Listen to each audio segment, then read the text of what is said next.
I just really like the way our team responded after we gave up the 4-run lead. We had a 4-0 lead, then we had a 3-run lead, and cruising along pretty good there for about 30 minutes, and then they put together a really good inning. Started with a walk, and Molina was struggling with his control with the fastball, and getting behind hitters, and they made him pay a little bit. So when they scored 4 and we came back and scored 6. I think we'd scored a couple and then got some really big hits there. And I don't know. It was just it was good to see our team respond like that, because we hadn't had too much adversity where we blown a lead or made some mistakes that have cost us. And it's like I told them after the game. I said, it's not going to be easy every game. You're going to have to fight and come from behind. And I like the way that we didn't panic. We just said, hey, let's find a way to get something going here.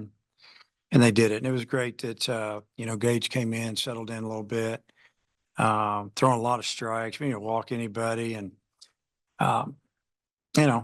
just gave us a chance to build that lead and then finish it off. And it was really neat that we had an opportunity to bring Dylan Carter in. A lot of his family's here. They knew that he was going to be available to pitch this weekend. And, it's a guy that I don't know if I've ever seen anybody rehab as hard as he has. And everything worked out.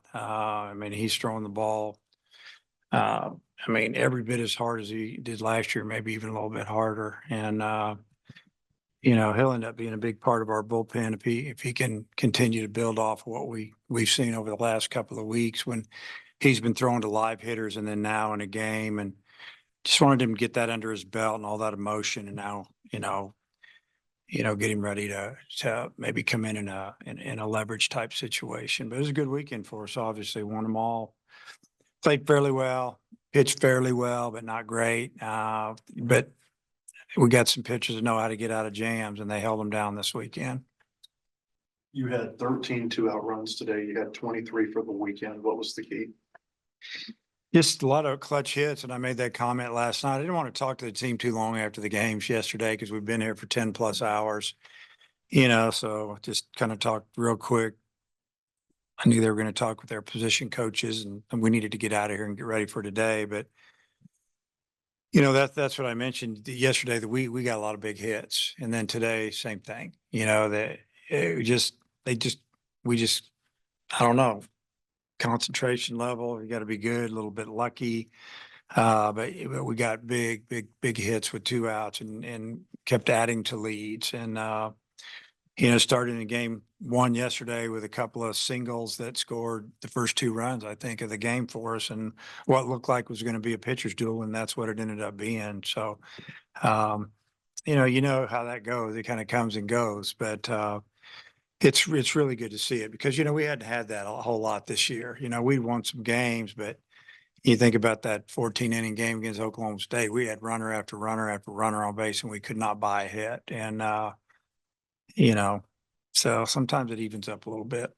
Is Russell going to force you to continue playing as he hits like this? Yeah, Ross is a tough out. He just brings a lot to the table.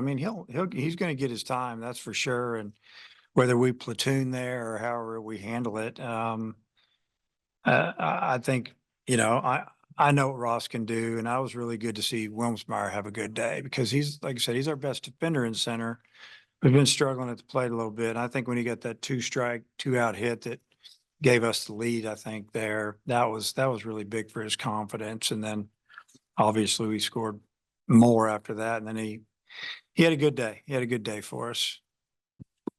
Yeah, this was kind of the first time all season where you've stacked 2 consecutive offensive performances. How good was that to see? I know you didn't talk to the guys much, but has that been maybe a challenge for them to kind of string together this kind of offense? Yeah, we talked Thursday at practice for a little while with the whole team. A lot of times the team split up, the pitchers all together, the position players are doing their thing, and then we come and do defense together. We did that on Thursday, and that gave me an opportunity to talk to the team just about kind of what I'd seen first few weeks. And, we needed to pick up a few things, maybe play with a little more emotion. We don't play every day. We're not like big leaguers yet, these guys. And so they need to, you got to show up, you got to get after it. And I think we I think we did a great job of really being into every game mentally. I think the team grew a little bit as a team this weekend, a little more emotion, and it was fun. It was fun in the dugout with these guys. One guy, I mean, Kendall has just been so consistent, right? The power maybe is still waiting to really bust out. But what have you seen from him in the middle of the lineup? I mean, he's hitting 360. It seems like he's kind of going a little under the radar right now with his production. Well, he just, every day he gives you something. It seems like whether, he drives in a run with a sac fly or maybe takes a couple of walks. He doesn't go out of the zone too much. He knows there's a guy behind him, and that's what we want our guys to do. Don't try to do too much if you're not getting a pitch to hit, or take your walk or whatever. And I think that's why Kendall's been maybe a little, like you said, under the radar. But he's hitting he's hitting 350 or whatever, and we know that he's a guy that we got to have in the middle of the order. We felt like when we got Stovall back, we could push Kendall down a little bit where maybe he would get more opportunities to drive in runs, because I'm sure if you look at his opportunities to drive in runs, he's pretty good at it, and he was last year. So it's good to see him, get a couple hits tonight. It's good to see him hit that ball a long way last night to end that game and continue to to gain a lot of confidence. Kind of going off that, I think it was Monday. You said Diggs and McLaughlin had good numbers, but they weren't really hitting the ball the way that you knew they were capable of. Did you feel like these last 2 days are more of what you expected from those? Hit a lot of balls hard. Yeah. I mean, even McLaughlin, Aloy. I mean, these guys, they popped the ball pretty good. McLaughlin lined out to left twice hard last night, and Aloy popped 2 or 3 balls deep to left, or the left fielder's playing almost on the warning track, and off the bat, you're thinking it's going to go over somebody's head, but they're already standing back there. And it's good to see him, to do that, take a couple walks. We feel like we have a pretty good lineup, and we just got to get some guys rolling a little bit. And I felt like this weekend, I mean, the last 24 hours, really, it was a really good start. Now, on Tuesday, we're going to play Oral Roberts, and this is a team that competed in the College World Series last year, so they know how to win and fight you a little bit. And, hopefully we can keep it up on Tuesday and get ready for our SEC play this next weekend. With Stovall coming back up, I would assume he'd move back to second base soon, and Holt hasn't been playing a ton. Is a little bit of that with just what you have with Peyton Holt, and so you wanted to get some of these other guys A little look bit, to see what, yeah. And Peyton, I mean, got 2 or 3 hits yesterday, and then didn't play today, and worked hard pregame and knew he wasn't playing, so I appreciate that. And Peyton will move back over to second shortly, and he's trying to get Sousa some more bats. And I mean, he's a guy that I think he's a real threat at the plate, especially against right-handed pitching. And he showed me something today. He struck out twice in 1 inning, and he left runners out there.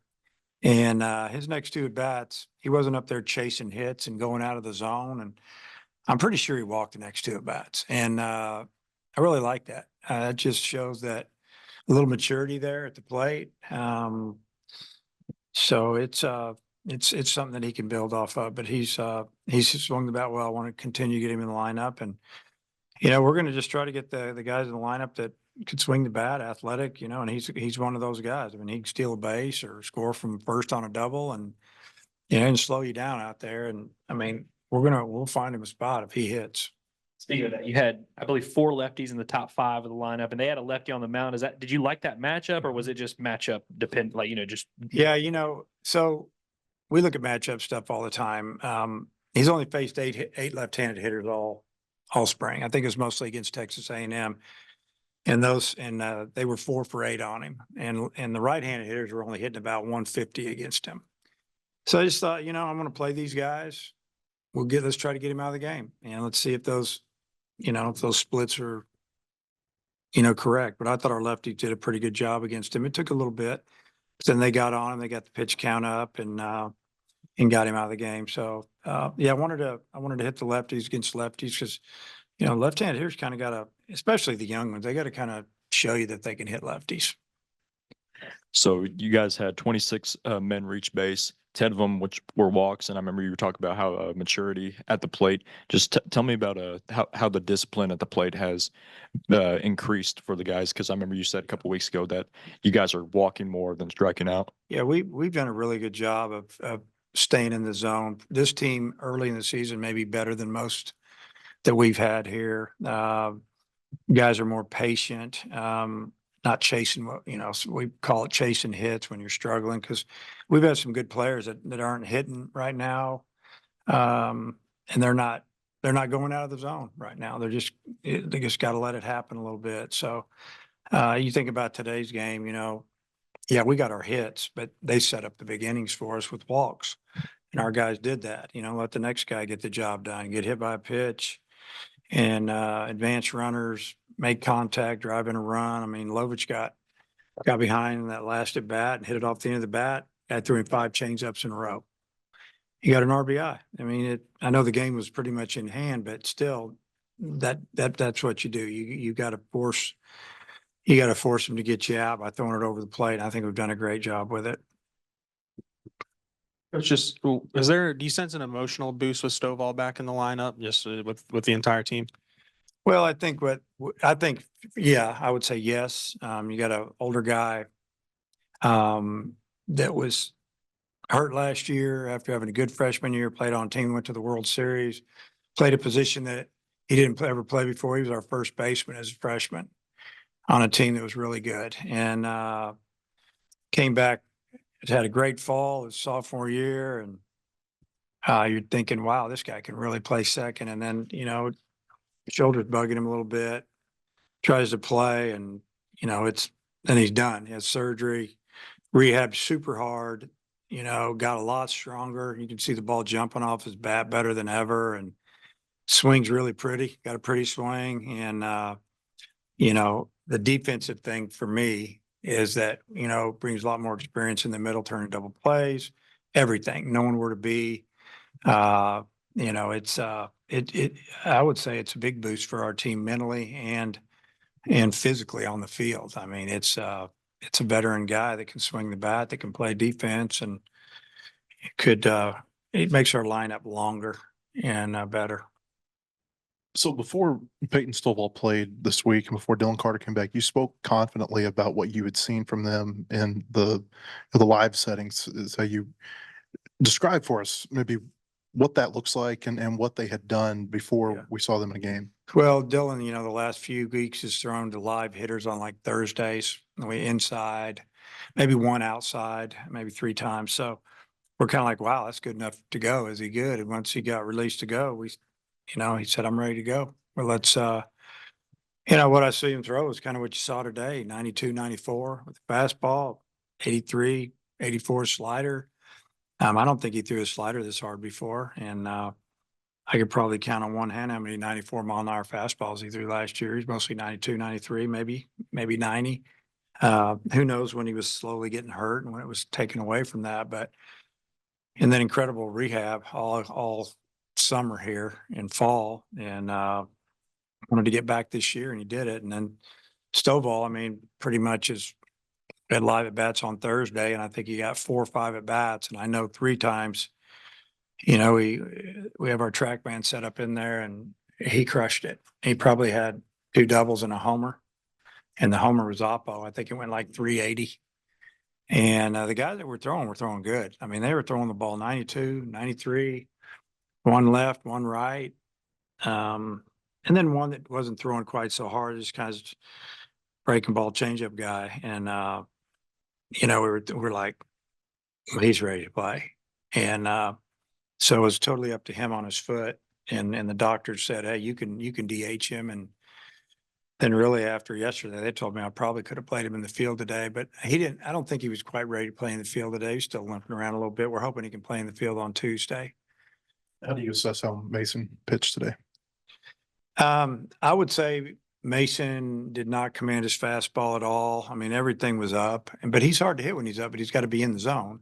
But he had a lot of bad misses, and those are the ones when you say a bad miss, the hitter's really not going to swing at it. You think about the first hitter of the game, check swing, foul ball, and then a check swing popped it up. I don't know if that was first or second hitter, but there was just, there was, just, he was a walk, it was like he was walking a tightrope there. It was just enough strikes. And he came out in the third and popped some strikes early, and we're thinking, wow, okay, he's kind of got it together.